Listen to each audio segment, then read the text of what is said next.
They broke into my house. Not just some random burglars, fake HOA enforcers who thought they could intimidate me into playing by their non-existent rules. It started with a fraudulent fine, a cheap intimidation tactic. When I refused to pay, they showed up in my driveway, dressed like security, flashing fake badges, demanding I remove my own security cameras. Then they took it further. They came back in the dead of night. 2 masked intruders, inside my home, tampering with my cameras. They thought I was asleep. They thought I was just another homeowner they could bully. What they didn't know? I'm a detective. And before the night was over, one of them was face down on my floor in handcuffs. The other? Whispering a warning that made my blood run cold. You have no idea who you're messing with. Oh, but I did. And by the time I was done, they'd wish they had picked another house. But let's start from the beginning. I never thought I'd have to deal with an HOA, let alone one that didn't even exist. But that's exactly what happened. My name is Jake Carter, and I've been a detective for over 15 years. After spending most of my career dealing with criminals, con artists, and all sorts of scumbags, I thought I had seen it all. Turns out I was wrong. A few months ago, I finally bought my dream home, a single-story house with a big backyard surrounded by towering oaks. It was the perfect escape from the chaos of the city. Quiet, peaceful, no HOA. That was one of the biggest selling points. No random rules, no power-hungry board members trying to control what color I could paint my front door. Just me, my property, and my freedom. So when I opened my mailbox one morning and found a letter claiming I owed $750 in HOA fees and had violated community guidelines by installing security cameras, my first reaction was to laugh. The letter was a joke, poorly written, full of vague legal jargon, and completely unofficial. There was no company seal, no contact information beyond a random P.O. box, and worst of all, this neighborhood didn't even have an HOA. I didn't need to be a detective to know it was a scam. With a chuckle, I crumpled the paper and tossed it straight into the trash. Big mistake. The next morning, I stepped outside to grab my newspaper, already pushing the ridiculous letter out of my mind, until I froze in my tracks. 2 men stood in my driveway, dressed in black security uniforms with badges that read, HOA Security Enforcement. Seriously? They even had uniforms? One of them, a tall, bulky guy with a buzz cut, stood with his arms crossed like he was waiting for me. The other, a shorter, wiry guy with shifty eyes, was tapping his foot impatiently, like he had somewhere better to be. Something about them was off. I'd dealt with real security teams before, and these guys? They didn't fit the part. The tall one was the first to speak. Sir, you're in violation of HOA policy. I narrowed my eyes. Nice uniforms. Too bad this neighborhood doesn't have an HOA. The short guy smirked, adjusting his cheap sunglasses. New regulations. Your cameras are an invasion of privacy. They need to come down. That's when I saw it. Bolt cutters. The wiry guy was holding them loosely at his side, like he was about to march up and start clipping my security cameras right off the walls. I took a slow step forward, voice cold. You're trespassing. Put those down, turn around, and leave. The tall one squared his shoulders. Sir, refusal to comply with HOA security directives can result in fines and further action. I almost laughed. This guy really thought he could intimidate me? Keeping my face unreadable, I pulled out my badge and flipped it open. Detective Jake Carter, LAPD. Want to try that again? Their expressions shifted instantly. The tall guy swallowed hard, his posture going rigid. The wiry guy visibly tensed, fingers gripping the bolt cutters a little tighter before thinking better of it. Neither said a word. Then, in the most cowardly move I'd seen in a while, they turned and walked off, quickly. I watched them go, My jaw clenched. That should have been the end of it.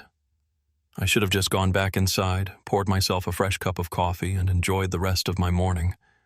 But something in my gut told me this wasn't over. And I was right.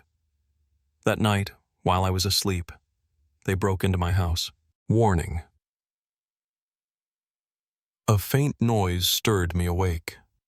It was subtle, just a soft rustling, like someone shifting their weight carefully on hardwood floors. I held my breath, listened. There it was again. A careful movement, deliberate. Someone trying not to be heard. Someone was inside my house. My pulse slowed instead of racing. Instinct kicked in, years of training overriding panic. I reached for my Glock 19, the weight familiar and reassuring in my grip. No sudden movements, no noise. I slid out of bed, moving like a shadow. The house was dark, but my senses were wide awake. I could hear the faint hum of my fridge, the distant tick of the wall clock. And beneath it all, another sound. Close. I crept forward, my bare feet silent against the floor. As I neared the living room, I saw it, a shadow near my security console. The very same security system those fake HOA thugs wanted me to take down. They weren't just trying to intimidate me, they were trying to erase evidence. I flipped the light switch, and there they were. The same two fake HOA cops. For a split second, we all froze. The tall one, muscular, his shoulders hunched over my router, fingers tangled in wires. The short one, lean, wiry, gripping a crowbar like he was about to smash something. Their faces registered the same emotion. Pure, dumb panic. And then, they did the dumbest thing possible. They ran. "Drop it!" My voice boomed, sharp, commanding. My Glock locked onto the short guy's center mass. He froze, eyes darting from me to his partner. Hands up. Smart move. The tall guy? Not so smart. He lunged for the door, trying to make a break for it.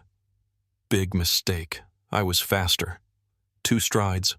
My free hand grabbed his arm, twisted. His momentum worked against him, and I slammed him face down onto the hardwood floor. He grunted, but the fight left him as I snapped handcuffs onto his wrists.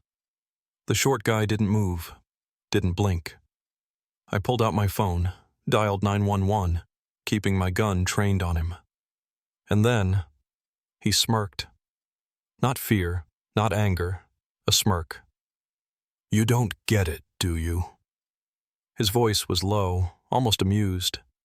"This is bigger than us. You're messing with the wrong people." My jaw tightened. What the hell was that supposed to mean? Minutes later, the real police arrived. Flashing lights, uniforms, calm but firm voices as they took my 2 uninvited guests into custody. And then came the part that made my stomach twist. Neither of them had real IDs. No HOA affiliation, no business licenses. Just burner phones, fake names, and a list of addresses, including mine. This wasn't just some low-level scam. Someone was running an operation. And I needed to find out who was really behind it. Scam by morning, I was already in full detective mode. These guys hadn't just messed with the wrong house. They'd picked the worst possible target. First, I ran the intruder's IDs through every law enforcement database I had access to. Nothing. No records, no past addresses, no real history. Ghosts. Which meant one thing, their IDs were completely fake. Next, I pulled up the HOA letter that started this mess. It listed a return address, a P.O. box in a strip mall a few miles away. So I dug deeper. The box was rented under a fake name. No linked credit card, no verifiable identity. Whoever set it up knew what they were doing. Then, I hit the pavement. I started knocking on doors, talking to my neighbors, trying to figure out how deep this scam really went. And that's when I realized I wasn't the only target. At least 6 other residents had received the same fraudulent HOA violation notices. Some were threatened with fake fines. Others were warned about rule changes that conveniently required them to pay new fees. And some had already paid up. Fear-based extortion, classic scam. But then, I got my first real break. Mrs. Dawson, my neighbor 2 houses down, had a story to tell. She was a retired lawyer, sharp as ever.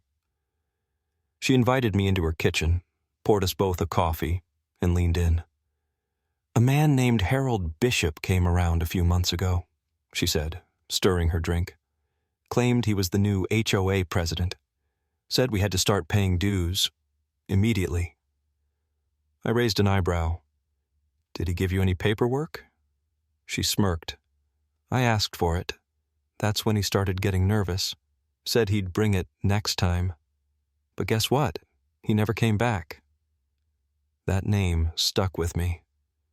The moment I got home, I ran it through every database I could access, and when I saw his record, my jaw tightened. Harold Bishop wasn't just a small-time scam artist. He was a convicted fraudster with a long history of running HOA scams across multiple states. Same pattern every time. Step 1, fake an HOA. Step 2, collect dues from residents through threats and intimidation. Step 3, disappear before anyone could take legal action. Except this time, he pushed too far. He sent armed thugs to intimidate me. He had them break into my house. And the worst part? He had no idea I was coming for him. Conman, it was time to end this. I wasn't just going to stop Bishop. I was going to bury his operation. Using a burner phone, I dialed the number from the fraudulent HOA letters, disguising my voice just enough to sound like an average homeowner. "Hey, I just moved in and got your letter about HOA fees. Wanted to register and make sure I'm following the rules." There was a brief pause, then a smooth, rehearsed voice responded, "Of course. We're always happy to welcome new members to the community. Let's meet in person and go over everything." He took the bait.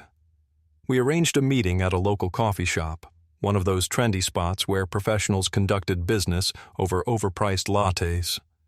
Perfect. When I walked in, I spotted him immediately. Harold Bishop. He was exactly what I expected, a smug-looking man in his 50s, dressed in an expensive navy suit, a gold watch glinting on his wrist. He sipped his coffee like he owned the place, completely unaware that his career as a con man was about to end. I sat down across from him, keeping my expression neutral. "I got your letter. Wanted to discuss my fees." He flashed a charming, practiced smile. "Of course. We're just here to make the community better. We have a few regulations in place, but it's all for the homeowner's benefit." I let him talk, let him dig his own grave. Then I reached into my bag and dropped a folder onto the table. He hesitated. Inside? Police reports, fraud records, a list of his past victims. His smile vanished. "What?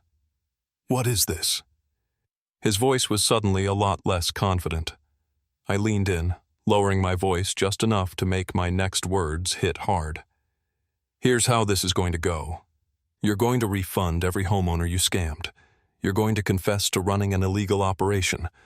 Or," I let the moment stretch, "I call the DA's office, and you spend the next 20 years behind bars." His throat bobbed as he swallowed. His hands clenched into tight fists on the table. He opened his mouth, but before he could speak, 2 uniformed officers appeared behind him. One of them pulled out his badge. "Harold Bishop, you're under arrest for fraud, extortion, and criminal conspiracy." His face went pale. "Wait, we can work something out." He started to rise, but one of the officers pushed him back down before pulling out the cuffs. "Too late." The metal clicked around his wrists. I sat back, watching as they hauled him up, his perfect suit now wrinkled, his smug confidence completely gone. And for the first time in a long time, I felt something I hadn't in years, Pure satisfaction. Epilogue. Justice served. A few weeks later, I found a thank you letter in my mailbox. After Bishop's arrest, his entire network collapsed. Multiple fake HOAs across the state were shut down.